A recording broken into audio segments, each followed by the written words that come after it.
Saob Cave and let me show you the beautiful and heritage features here in Saob Cave.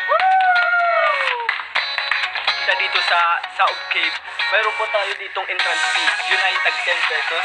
At mayroon pong pinagmamalaki ditong mga produkto na gawa sa Biko. Ito ay yung mga bags na gawa sa Biko.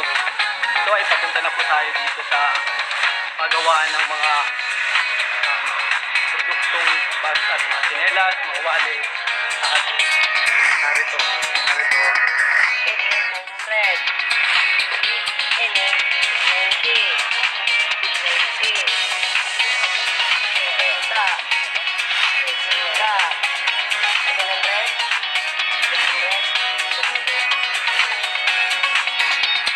At ngayon, tapos tayo sa paggawa ng banig.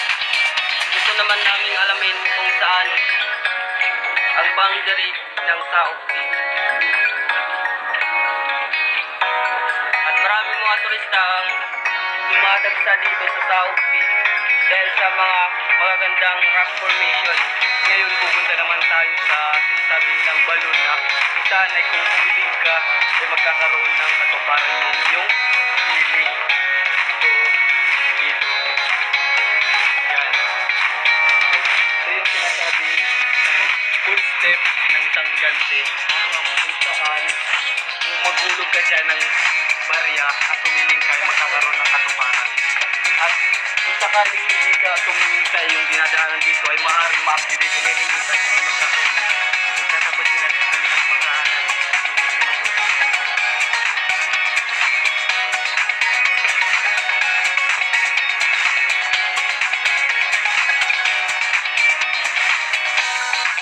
Talagang masusugatan ka talaga dito pag hindi ka tumingin sa iyong dinadaanan dahil matutulis yung mga bato dito. May dahan-dahan kayo dun ha.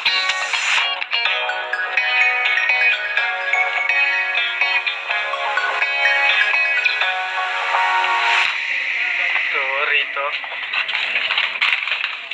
Sila.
Ito yung Saob Cave. Ito yung naging tabuan ng mga mananap sa dito.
tayo.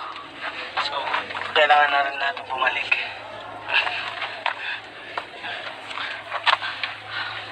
Dami ko bato. Bato.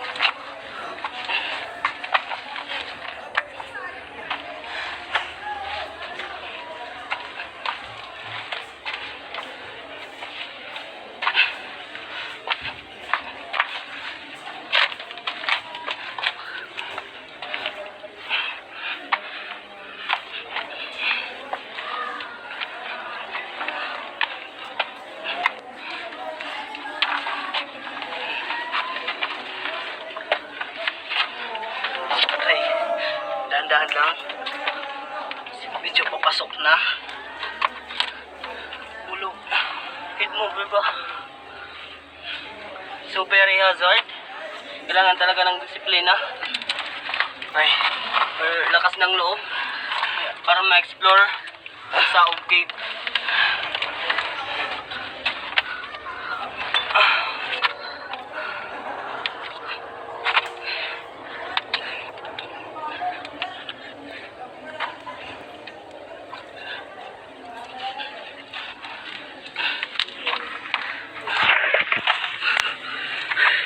Yung Saob Cave ay parang lamang pagsubok sa buhay.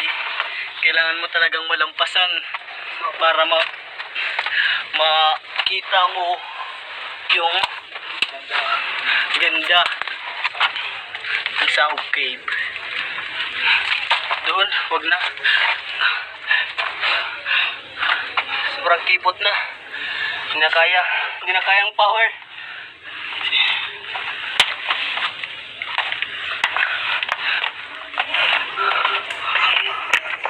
Nya.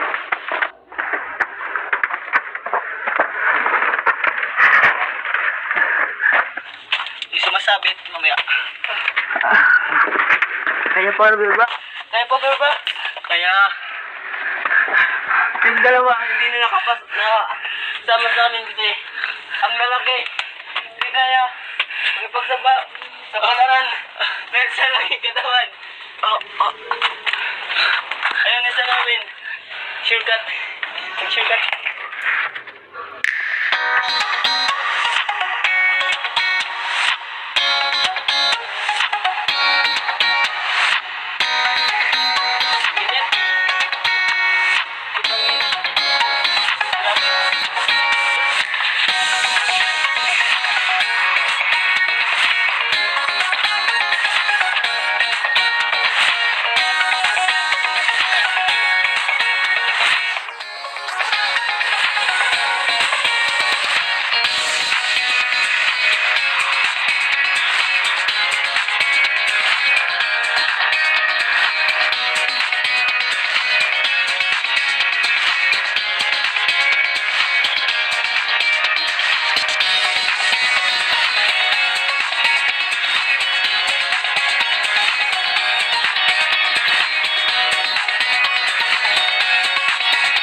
pa.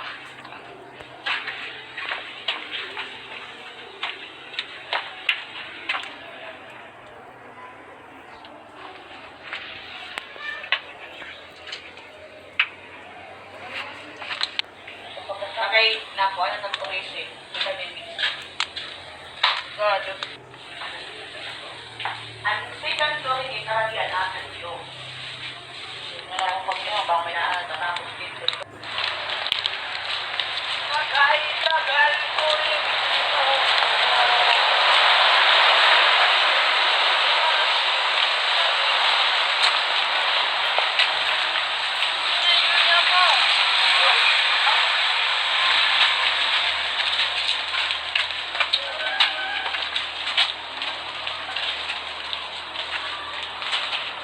Sabi po,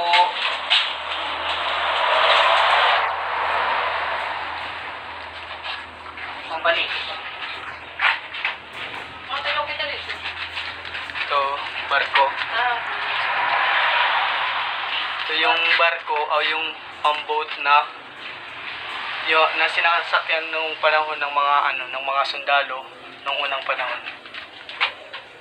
At dito, yung mga butas na to, dito nagtatago yung mga tao nung panahon ng pananakop.